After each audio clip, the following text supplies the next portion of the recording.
السلام علیکم ناظرین، معصوم قاتل قسط نمبر 6 اور لاسٹ۔ شازیہ کے ہاتھ میں پکڑے ہوئے ریوالور سے دھواں نکل رہا تھا۔ فضا میں بارود کی بو پھیل چکی تھی۔ شازیہ نے ایک لمحہ بھی ضائع کیے بنا تاک کر نشانہ لگایا تھا اور اگلی گولی شنکر کے بازو میں لگی تھی۔ ابھی وہ چینخ مار کر اچھلا ہی تھا کہ دوسری گولی اس کے پیٹ میں لگی۔ شازیہ پتھریلے تاثرات کے ساتھ باقی 5 کی 5 گولیاں شنکر کے وجود میں اتار چکی تھی۔ خرم زمین پر گرا ہوا تھا۔ مبشر نے بھری ہوئی آنکھوں کے ساتھ اپنی بیوی کو دیکھا۔ اسے اب بھی یاد تھا جب وہ ہنی مون پر اسے اپنے ساتھ اپنے گاؤں لے کر گیا تھا اور اس نے اسے اسلحہ چلانا سکھایا تھا، اور اسے محبت بھرے وہ سارے لمحات یاد آ گئے تھے جو ان دنوں انہوں نے وہاں گزارے تھے۔ شروع میں شازیہ بہت اکتاتی تھی نشانہ بازی سے، لیکن پھر مبشر کی ضد پر اس نے پریکٹس جاری رکھی تھی، اور جب اس کا نشانہ پرفیکٹ ہو گیا تھا تو اس نے بڑے غرور سے مبشر کے سینے پر گن رکھتے ہوئے کہا تھا، جی ہسبینڈ جی، اب اگر آپ نے کبھی بھی مجھ سے بے وفائی کی تو ضرور یاد رکھیے گا کہ آپ کو آپ کے ہی سکھائے ہوئے فن سے سیدھا سینے پر گولی چلا کر ختم کر دوں گی۔ اور مبشر اس کی یہ بات سن کر کئی دن تک ہنستا رہا تھا۔ خرم پھٹی پھٹی نظروں سے اپنی ماں کی طرف دیکھ رہا تھا۔ شازیہ چلتے ہوئے خرم کے پاس پہنچی تھی۔ گولی اس کی ٹانگ میں لگی تھی۔ شازیہ نے کھڑے ہو کر نفرت سے اس کے چہرے کی طرف دیکھ کر کہا، میں چاہتی تو یہ گولی تمہاری پیشانی چیر کر بھی گزر سکتی تھی، لیکن میں نے تمہیں اپنی سگی اولاد سے بھی بڑھ کر چاہا تھا۔ میرے دل میں ایک لمحے کے لیے بھی اپنی اولاد کے کھونے کا افسوس کبھی پیدا نہیں ہوا تھا۔ صرف تمہیں پا کر میں اتنی زیادہ خوش تھی، اور تم نے ثابت کر دیا کہ تربیت کے رنگ پھیکے پڑ جاتے ہیں، خون کا رنگ کبھی پھیکا نہیں پڑتا۔ میں تمہاری ماں کو اپنی سگی بہن سمجھتی تھی۔ اس نے اتنا بڑا جھوٹ بول کر مجھے برسوں سے ندامت کے ایک ایسے بوجھ تلے دبا رکھا تھا کہ میرا جی چاہتا تھا میں اپنی اور اپنے شوہر کی جان لے لوں۔ میں نے ایک لمحہ اس اذیت میں جلتے ہوئے گزارا تھا کہ یہ شخص مجھے کیسے دھوکہ دے گیا۔ مبشر نے گہری سانس لے کر شازیہ کی طرف دیکھا تھا۔ وہ آج بھی اپنی محبت میں اتنی ہی شدت پسند تھی۔ شنکر جو اب تک تڑپ رہا تھا، اس کے ہواری بوکھلا گئے تھے۔ ان لوگوں نے ایک ایک کر کے اس غار سے باہر نکلنے کے لیے بھاگنے کی کوشش شروع کر دی۔ اسی وقت فضا میں موتیے اور گلابوں کی خوشبو پھیلی تھی۔ شیر خان اور مبشر نے چونک کر دیکھا تھا تو لونا غار میں موجود تھی۔ اس نے ایک بھی تانترک کو باہر جانے نہیں دیا تھا۔ کرم دین بھی ہانپتا کانپتا اس پہاڑی مندر میں آن پہنچا تھا۔ اس نے مبشر، شیر خان اور روزی کو آزاد کروانے میں شازیہ کی مدد کی، اور پھر خرم کو زمین پہ پڑا دیکھ کر اس کی طرف بڑھا تو شازیہ نے غصے سے اسے روک دیا۔ چاچا، اس کو رہنے دیں، انہی لوگوں میں شامل ہو کر اس کو اپنے انجام تک پہنچ جانا چاہیے۔ وہ سارا کی طرف بڑھی تھی اور اس نے جھک کر اپنی بیٹی کو اٹھا کر اپنے سینے سے لگا لیا تھا۔ سارا کا لباس اس قابل نہیں تھا کہ باپ اور بھائی اس کی طرف دیکھ سکیں، لیکن شیر خان نے اپنی شرٹ نکال کر فوراً اماں کی طرف پھینکی تھی۔ مسز مبشر، پلیز ان کو سنبھالیں۔ شیر خان نے روکھے انداز میں ماں کو مخاطب کیا تھا۔ شازیہ نے تڑپ کر اپنے بیٹے کی طرف دیکھا، اور مبشر نے تنبیہی نگاہوں سے شیر خان کو گھورا تھا، لیکن شیر خان نے اپنے کندھے اچکا دیے۔ لونا ہوا کے دوش پر لہرا لہرا کر مبشر کے چاروں طرف چکرا رہی تھی۔ اس کے چہرے پر شدید بے چینی تھی۔ مبشر اسے دیکھ کر فکر مند ہو گیا تھا۔ اس نے اپنے بیٹے شیر خان کو جلدی سے پکارا، شیر خان، اسی غار میں لونا کی امانت موجود ہے۔ اس سے پہلے کہ یہ سب منہدم ہو جائے، جلدی جا کر اس کی مدد کرو۔ کرمدین چاچا، شیر خان کے ساتھ جائیے۔ کالی کی مورتی کے چبوترے کی دوسری جانب ہی وہ قدیم تابوت پڑا ہوا تھا جسے پروفیسر شہریار نے اپنے مصر کے دورے کے دوران وہاں کے ایک مقامی ٹھگ کی مدد سے چرا لیا تھا، اور اپنے سیاسی اثر و رسوخ کو استعمال کرتے ہوئے اسے اپنے ساتھ لے آیا تھا، اور برسوں سے سوئی ہوئی اس مصری حسینہ کی روح کو اپنے ناپاک ارادوں کو پورا کرنے کے لیے اپنے تانترک دوست شنکر کی باپ کی مدد سے اپنے قابو میں کر لیا تھا۔ لونا کے ساتھ موجود اس قبیلے کے جنات اور بد روحیں اتنی طاقتور تھیں جن کی مدد سے شنکر کا باپ اور پروفیسر میلوں دور بیٹھے ہوئے انسانوں کو بھی بے بس کر کے اپنی مرضی کے کام کرنے پر مجبور کر دیتے تھے اور جس کی مرضی جان لے لیتے تھے۔ ان لوگوں کے تعلقات کالی دنیا کی کالی شکتیوں کے ساتھ بڑھتے گئے اور وہ لوگ ان قدیمی جنگلات میں موجود اس کالی کے مندر میں ہر سال کالی پوجا کے دوران اپنے ساتھ لائی گئی معصوم لڑکیوں کی بلی دے کر اپنے مقاصد حاصل کرتے رہے۔ اس جنگل میں رہنے والی کئی لوگ بھی اس نے گھنونے مقصد کی بھیٹ چڑھ گئے تھے۔ لیب اسسٹنٹ جنید، اس کی بیوی بچے 20 سال پہلے پروفیسر کا شکار بنے تھے۔ اس کی جوان اور خوبصورت بہن کو پروفیسر نے اپنے بس میں کر کے اس سے کئی اولادوں کو پیدا کیا تھا۔ خرم کی ماں شازیہ کی بہن تھی جسے پروفیسر نے یہ حکم دیا تھا کہ وہ کچھ بھی کر کے شازیہ اور مبشر میں علیحدگی کروا کے مبشر کو اپنی جال میں پھنسا لے، لیکن مبشر کے دل میں خوف خدا تھا اور اپنی بیوی کی بے پناہ محبت جو اس نے اس لڑکی کی طرف بالکل توجہ نہیں کی، اور انتقاماً پروفیسر شہریار نے اپنا مقصد حاصل کرنے کے لیے خرم کی ماں سے تعلقات بنائے اور خرم کو بعد میں پروفیسر مبشر کا بیٹا ثابت کرنے کے لیے ایسے حالات پیدا کیے کہ شازیہ کے دل میں مبشر کے لیے بے پناہ نفرت پیدا ہو گئی جو آج تک ان دونوں کے بیچ میں دوری کی شکل میں موجود تھی، اور پھر مبشر پر جھوٹے مقدمات کا ایک ایسا سلسلہ بنایا کہ مبشر خود کو بے گناہ ثابت کرتے کرتے تھک گیا، لیکن مبشر نے بھی اپنی ہمت نہیں ہاری۔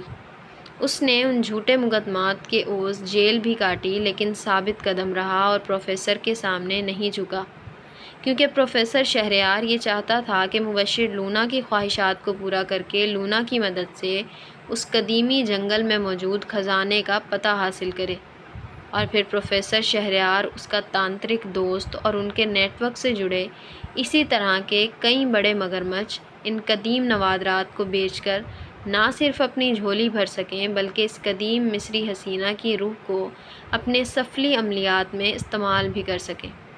جب خرم کا تبادلہ اس جنگل میں ہوا تو اس پر کئی جگہ سے حملہ کیا گیا، اس لیے نہیں کہ وہ پروفیسر مبشر کا بیٹا تھا بلکہ اس لیے کہ اس جنگل میں موجود قدیم بدروحیں جو پروفیسر شہریار کے ظلم و ستم کا شکار ہو کر بھٹک رہی تھی، ان کو معلوم ہو گیا تھا کہ خرم پروفیسر شہریار کا بیٹا ہے۔ جب شنکر نے پروفیسر کا بے دردی سے خون کیا تو وہ پر اسرار وجود طاقتور ہو کر پروفیسر کے بیٹے یعنی کہ خرم کے بھی خون کے پیاسے ہو گئے۔ شازیہ اپنی بیٹی سارہ کو بے تحاشا چوم رہی تھی۔ اس کا جی چاہ رہا تھا کہ وہ شیر خان کو بھی گلے سے لگا لے، لیکن شیر خان کے انداز میں سختی تھی۔ شیر خان اور کرم دین لونا کا تابوت نکال کر تیزی سے باہر لائے تھے۔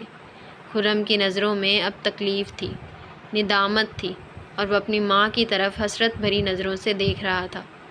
مبشر اپنی ہمت جمع کر کے اٹھا تھا اور اس نے شازیہ سے کہا کہ بچی کو لے کر جلدی باہر جاؤ۔ شیر خان، تم بھی کرم دین کے ساتھ یہ تابوت باہر لے جاؤ، میں بھی کچھ ضروری کام مکمل کر کے آتا ہوں۔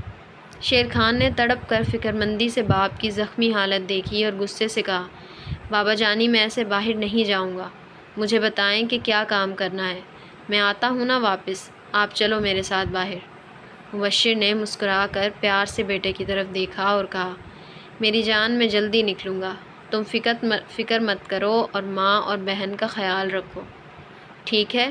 اور باپ ہونے کے ساتھ ساتھ میں تمہارا سینئر بھی ہوں، یہ بات مت بھولو، جیسا کہا ہے ویسا کرو۔ وہ لوگ باری باری باہر نکل گئے۔ اب اس غار میں دھڑا دھڑ پتھروں کی بارش ہو رہی تھی کیونکہ پوجا پوری ہونے کا مخصوص وقت گزر گیا تھا۔ مبشر نے مورتی کے سامنے جا کر سکون اور اطمینان کے ساتھ اپنا لائٹر نکالا اور مورتی کی طرف غور سے دیکھا۔ اس کے ہاتھ میں رکھے ہوئے دیے میں موجود تیل اب بھی باقی تھا۔ مبشر نے وہ تیل اٹھایا اور اس کے ساتھ ایک گول دائرہ کھینچ دیا اور پھر اپنے لباس کی خفیہ جیب سے وہ قدیم اور قیمتی نقشے نکالے جن کی تلاش میں نہ جانے کون کون ان جنگلات میں رل کر اپنی جان کی بازی ہار چکا تھا۔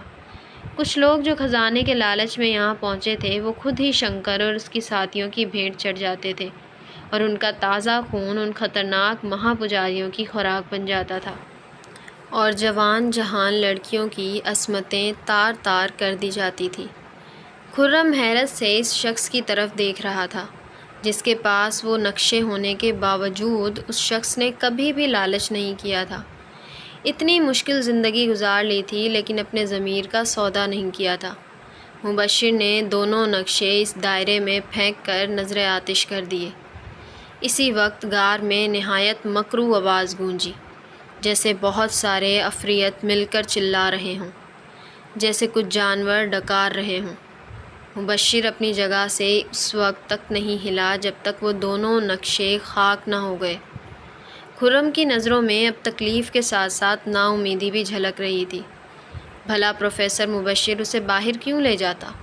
وہ پہلے ہی اس کی زندگی میں ایک الزام بن کر آیا تھا اور اب تو اس نے پروفیسر کی سگی بیٹی کے ساتھ بدتمیزی کی تھی۔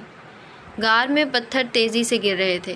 خرم کو اپنی موت یقینی نظر آ رہی تھی۔ مبشر کے چہرے پر حسین مسکراہٹ تھی۔ وہ خرم کے سامنے جا کر کھڑا ہو گیا اور اس کی جانب غور سے دیکھنے لگا۔ خرم کی نظروں میں خوف تھا، زندگی جینے کی امید، لگن اور حسرت تھی۔ مبشر نے سوچا کہ اسے غار سے باہر نکل جانا چاہیے۔ خرم نے زمین پر پڑے پڑے ہی اپنا ہاتھ بڑھا کر مبشر کے پاؤں پر لگا دیا۔ بابا مجھے معاف کر دے۔ وہ بری طرح سے سسک اٹھا تھا۔ مبشر کا جبڑا جیسے بھنچ گیا تھا۔ فیصلے کی گھڑی تھی۔ اس نے گہری سانس لی اور نیچے جھک کر فوراً پھرتی سے مبشر خرم کو اپنے کندھے پر لاد لیا تھا۔ مبشر خود زخمی تھا، عمر رسیدہ تھا، لیکن اس کا حوصلہ جوان تھا۔ شازیہ اور سارا منتظر نظروں سے غار کی طرف دیکھ رہی تھی۔ شیر خان بری طرح سے جھٹپٹا رہا تھا، لیکن ماں اور بہن کو اکیلے چھوڑ کر غار میں نہیں جا سکتا تھا۔ جب غار میں ہونے والے دھماکوں میں شدت آ گئی تو سارا زور زور سے رونے لگی اور کہنے لگی، بھائی پلیز بابا کو نکال لیں۔ ہم نے پوری عمر ماں باپ کا ساتھ نہیں دیکھا اور اب اگر انہیں دیکھا ہے تو وہ ہم سے کھو رہے ہیں۔ شیر خان بھی بہن کی فریاد سن کر تیزی سے غار کی طرف بڑھا، لیکن اسی وقت تیز دھماکہ ہوا اور پوری زمین لرز کر رہ گئی۔ کئی پتھر اچھل کر ان لوگوں کی طرف گرے تو روزی نے چیخ کر انہیں پیچھے ہٹ جانے کا کہا۔ لونا بھی فضا میں لہرا لہرا کر بے چینی سے اس پہاڑی مندر کی طرف دیکھ رہی تھی۔ دھوئیں کے جیسے بادل سے اٹھے تھے۔ پتھروں کے کچھ ذرات ان سب کی آنکھوں کی طرف اڑ کر آ گئے تھے۔ وہ لوگ جیسے ہی پیچھے ہٹ کر اپنی بینائی کو بحال کرنے کی کوشش کرنے لگے، اسی وقت فضا میں لونا کی خوشی بھری آواز گونجی اور ساتھ ہی مبشر کے بھاری جوتوں کی آواز بھی۔ سبھی نے تڑپ کر دیکھا تھا اور مبشر خرم کو اپنے کندھے پر اٹھائے ہوئے دھوئیں کے اس بادل سے جیسے باہر نکلا تھا۔ شازیہ کا دل تیزی سے دھڑک اٹھا تھا۔ وہ شخص انسان نہیں تھا بلکہ کوئی ہیرا تھا جو ہمیشہ اپنے دکھ تکلیف بھلا کر دوسروں کے کام آنے میں ایک لمحہ نہیں لگاتا تھا۔ شیر خان جلدی سے آگے بڑھا تھا، خرم کو اپنے باپ کے کندھے سے اتارنے کے لیے۔ تھوڑی ہی دیر میں وہ لوگ تیزی سے پہاڑ کی اس بلندی سے نیچے اترنا شروع ہو گئے تھے۔ ایک محفوظ مقام پر رک کر شیر خان نے ان لوگوں کو وہیں رکنے کا اشارہ کیا اور خود کرم دین کے ساتھ جا کر اپنی جیپ لے آیا۔ وہ لوگ شازیہ کے ساتھ اس کے گھر پہنچ چکے تھے۔ شیر خان اور مبشر خرم کو ہاسپٹل لے گئے تھے۔ روزی نے سارا کو سنبھال لیا تھا اور لونا غائب تھی۔ شازیہ پریشانی سے کوریڈور میں چکر کاٹ رہی تھی۔ کچھ دیر بعد روزی نے اسے آ کر بتایا، میم سر بھی ٹھیک ہیں اور خرم بھی، چھوٹا سا آپریٹ ہوگا، گولی پھنس گئی ہے۔ اب میں چلتی ہوں، یہاں کا کام تو ختم ہو گیا، اب واپسی کی تیاری بھی کرنی ہے، کچھ دیر آرام بھی کر لوں گی۔ شازیہ نے محبت سے اس لڑکی کی طرف دیکھا جو خود بھی کئی جگہ سے زخمی تھی لیکن بہت بہادر تھی۔ اس کو مبشر کے ساتھ دیکھ کر اس نے کتنی جلدی اس لڑکی کے کیریکٹر کے بارے میں کچھ بھی سوچ لیا تھا، لیکن اسے معلوم نہیں تھا کہ مبشر دور رہتے ہوئے بھی اس کے ساتھ کتنا مخلص تھا۔ روزی اجازت طلب نظروں سے شازیہ کی طرف دیکھ رہی تھی۔ نہ جانے کیوں پہلے ہی روز سے وہ اس عورت کی دل سے عزت کرتی تھی اور اس کی تلخ باتوں اور طنزیہ انداز کو بھی اکثر فراموش کر دیتی تھی۔ شازیہ نے ٹھہرے ہوئے لہجے میں کہا، روز میرا خیال نہیں کہ تمہیں ہوٹل جانا چاہیے۔ اکیلے وہاں کیا کرو گی؟ رہ گئی سامان کی بات تو وہ خود ہی آ جائے گا۔ جب تک تمہارے پروفیسر صاحب اور شیر خان ہاسپٹل سے واپس نہیں آتے تم ہمارے ساتھ ہی رہو، مجھ کو اچھا لگے گا۔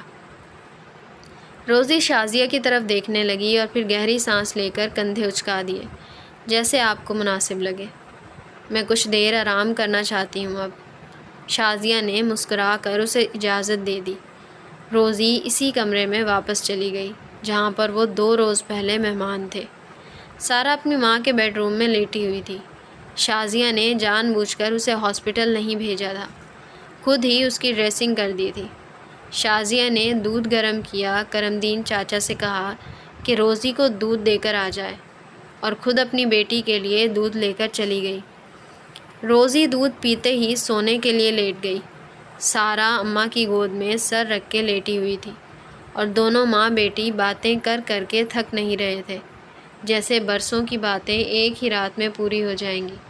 دوسری طرف مبشر اور شیر خان بالکل خاموش آپریشن تھیٹر کے باہر بیٹھے تھے۔ دونوں کے بیچ میں گہری خاموشی تھی۔ شیر خان نے غور سے اپنی باپ کی طرف دیکھا اور پھر اپنا سر اس کے کندھے پر رکھ دیا۔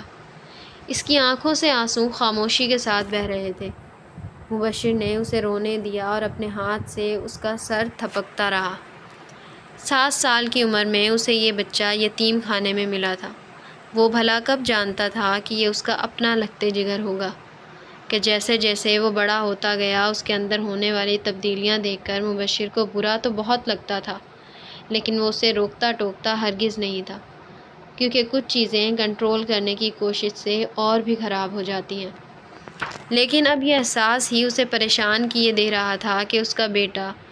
مبشر نے دل ہی دل میں سوچا، اگر شیر خان کے ساتھ یہ سب کچھ جان بوجھ کر کیا گیا ہے تاکہ اس کی شناخت خراب ہو جائے تو وہ اپنے بیٹے کی ہر ممکن مدد کرے گا۔ خرم کا آپریشن ہو چکا تھا، وہ کافی بہتر تھا اور اسٹیبل تھا۔ خون کافی بہہ جانے کی وجہ سے اسے شدید کمزوری لاحق تھی۔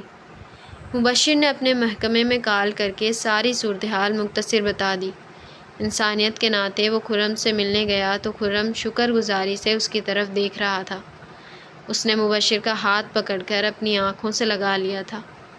مبشر نے بھی گہری سانس لے کر اس کا کندھا تھپکا تھا۔ اگلے روز مبشر، شیر خان اور روزی ایک مقامی پادری کے سامنے کھڑے تھے۔ ان کے بالکل سامنے لونا کا تابوت موجود تھا۔ اب وقت ہو چلا تھا کہ لونا کو سکون سے اس کے مردہ جسم کے اندر واپس بھیج دیا جائے اور اس کی آخری رسومات اس کے عقیدے کے مطابق ادا کر کے اسے مکت کر دیا جائے۔ لونا نے مسکرا کر مبشر کی طرف دیکھا تھا۔ وہ اس بہادر انسان سے گہری محبت رکھتی تھی۔ پادری دعائیہ کلمات ادا کر رہا تھا اور وہ تینوں خاموش کھڑے تھے۔ مبشر نے اپنے سینئر سے بات کر کے مصر کے سفارت خانے کے حوالے لونا کا تابوت کر دیا تھا۔ شیر خان کو مبشر نے گھر بھیجا تھا تاکہ وہ اپنی ماں کے پاس کچھ وقت گزار سکے اور اس کو کہا کہ وہ جلدی گھر واپس لوٹے گا، لیکن وہ خود تھوڑی ہی دیر بعد واپسی کے لیے نکل چکا تھا۔ روزی کو مبشر کا میسج مل چکا تھا، اس لیے وہ صبح سویرے ہی کسی کو بتائے بنا گھر سے نکل کر ہوٹل پہنچ چکی تھی اور اپنا اور پروفیسر کا سامان اٹھا کر مبشر کی منتظر تھی، اور دونوں نے اکٹھے ہی اپنی منزل کی جانب سفر اختیار کیا تھا۔ شیر خان خاموش بیٹھا اس عورت کی طرف دیکھ رہا تھا جو اس کی ماں تھی۔ اس کے اندر ایک عجیب جھجک تھی۔ شازیہ محبت پاش نظروں سے اپنے بیٹے کی طرف دیکھ رہی تھی۔ اسی وقت کرمدین چاچا نے آ کر ان سب کو بتایا تھا کہ روزی اپنے کمرے میں موجود نہیں ہے۔ شازیہ حیران ہوئی تھی، لیکن شیر خان نے اسی وقت مبشر کو فون کیا تھا اور نمبر بند تھا۔ اس کا دل اپنے باپ کی محبت کے لیے تڑپ اٹھا تھا۔ شازیہ کے دل میں بھی تڑپ سی اٹھی۔ خرم جلد ہی ٹھیک ہو گیا تھا۔ اس کے سینئرز نے اس کا تبادلہ اس کی پرانی جگہ کر ڈالا تھا۔ پروفیسر کے قتل کو جنگلی جانوروں کے کھاتے میں ڈال کر سارا ملبہ اس کی پالتو بلی پر ڈال دیا گیا تھا۔ اس معصوم قاتل کو کیا سزا دی جا سکتی تھی بھلا، جو لونا کے اپنی دنیا میں جانے کے بعد ایک معمولی سی بلی بن کر رہ گئی تھی؟ ویسے بھی زخمی ہونے والے تمام لوگوں کے خون کے نمونوں سے یہی ثابت ہوا تھا کہ ان پر کسی جنگلی جانور نے حملہ کیا تھا۔ پروفیسر کی لیب میں سرکاری سرپرستی میں جاری ایسے تجربات کو قابل شرم قرار دے کر اس لیبارٹری کو بھی ہمیشہ کے لیے سیل کر دیا گیا تھا، جہاں پر پروفیسر انسان اور جانوروں کی اسپیشیز کو ملا کر کچھ ایسے نمونے تیار کرنے کی کوشش کو حتمی مرحلہ دینے کے قریب تھا، جو نہ تو پوری طرح انسان ہوتے تھے اور نہ ہی جانور۔ سرکاری مشینری نے اس تجربے کو شرمناک قرار دیا تھا، اور اسی لیے پروفیسر کے قتل کی باقاعدہ تحقیقات کے بجائے اس فائل کو بہت سارے سے کم چھوڑ کر بند کروا دیا گیا تھا، کیونکہ ہمارے وطن میں ایسا ہی تو ہوتا ہے۔ شیر خان اور سارا کی پیدائش کے موقع پر شازیہ کے اپنے سگے چچا نے، جو پروفیسر کا دوست تھا، اپنی ایک پرانی ملازمہ کے ذمے یہ کام لگا دیا تھا کہ وہ ان دونوں بچوں کو ختم کر ڈالے، کیونکہ شازیہ اس وقت کومے میں تھی اور مبشر جیل میں۔ لیکن اس عورت نے ایسا نہیں کیا۔ مبشر جیل میں تھا اور ملازمہ نے ان دونوں بچوں کو چھپا کر سید سکندر شاہ کے سپرد کر دیا تھا، جن کو اللہ نے بصیرت عطا کی تھی، ان ساری پوشیدہ قوتوں سے نوازا تھا۔ سارا کی پرورش انہوں نے خود کی تھی، لیکن ان کا ایک ملازم شیر خان کو بچپن میں ہی اغوا کر کے اپنے ساتھ لے گیا تھا، اور شہر پہنچتے ہی خود ایک ٹریفک حادثے کا شکار ہو گیا تھا، اور یوں شیر خان یتیم خانے پہنچ گیا۔ ماضی کی تمام گرہیں کھل چکی تھی۔ شیر خان مبشر کو ڈھونڈنے کی کوشش کر رہا تھا، اور مبشر ایک گمنام جگہ، ایک چھوٹے سے ہاسپٹل میں داخل اپنی زندگی کی آخری سانسیں لے رہا تھا۔ روزی دن رات اس کے ساتھ موجود تھی۔ وہ بار بار مبشر سے کہتی تھی، سر پلیز اپنی فیملی کو سب بتا دیں، وہ آپ کے لیے کتنا پریشان ہوں گے۔ لیکن مبشر، جو دن بدن موت کے قریب ہوتا جا رہا تھا، اس کا دل یہ گوارا نہیں کر رہا تھا کہ وہ اپنی پیاری بیٹی، محبوب بیوی اور بیٹے کو یہ صدمہ دے کہ ساری زندگی جدائی اور محرومی سے گزار کر اب وہ اس کو پل پل مرتا دیکھے۔ مبشر کی آنکھیں گہرے گڑھوں میں اتر چکی تھیں۔ اس کے چہرے پر زردی پھیلی دیکھ کر روزی ہر بار بچوں کی طرح بلک بلک کر روتی تھی۔ اس دن جمعرات کا دن تھا۔ روزی چپ چاپ ذرا دیر کے لیے ہاسپٹل سے غائب ہوئی تھی۔ وہ واپس لوٹی تو اس کا دل کا بوجھ کافی کم تھا۔ مبشر نے اس کو دیکھ کر ہلکا سا مسکرانے کی کوشش کی اور اشارے سے اس کو کھڑکی کا پردہ ہٹانے کا کہا تھا۔ باہر سے آتی ہلکی دھوپ اس کے چہرے پر پڑ رہی تھی۔ روزی نے اس کو اخبار سے پڑھ کر کچھ خبریں سنائی تھیں۔ مبشر کو عجیب سی بے چینی تھی۔ کئی روز سے وہ چھوٹے موٹے جملے ہی بول پا رہا تھا۔ اچانک شیر خان، سارا، شازیہ اور اس کے پیچھے خرم بھی ہاسپٹل کے اس کمرے میں داخل ہوا۔ سارا اور شیر خان روتے ہوئے فوراً مبشر کی طرف بھاگے تھے۔ خرم کی بھی یہی حالت تھی، مگر وہ دور کھڑا تھا۔ شازیہ البتہ ایسے کھڑی تھی جیسے اس کی جان اس کے جسم سے نکل چکی ہے۔ مبشر نے غصے سے روزی کی طرف دیکھا تھا اور روزی نے کندھے اچکا دیے تھے۔ شیر خان بھاگ کر ڈاکٹروں سے ملا تھا۔ مبشر نے روزی اور سارا کو باہر جانے کا کہا تھا۔ خرم بھی شیر خان کے پیچھے ہی باہر لپکا تھا۔ انہیں ہر حال میں مبشر کی جان بچانے کی کوشش کرنی تھی۔ شازیہ تڑپ کر مبشر کے قریب اس کے بیڈ پر ہی بیٹھی تھی۔ یہ کیا ہو گیا آپ کو؟ آپ نے ہمیں بتانا بھی ضروری نہیں سمجھا؟ اب تو جا کر سب ٹھیک ہوا تھا۔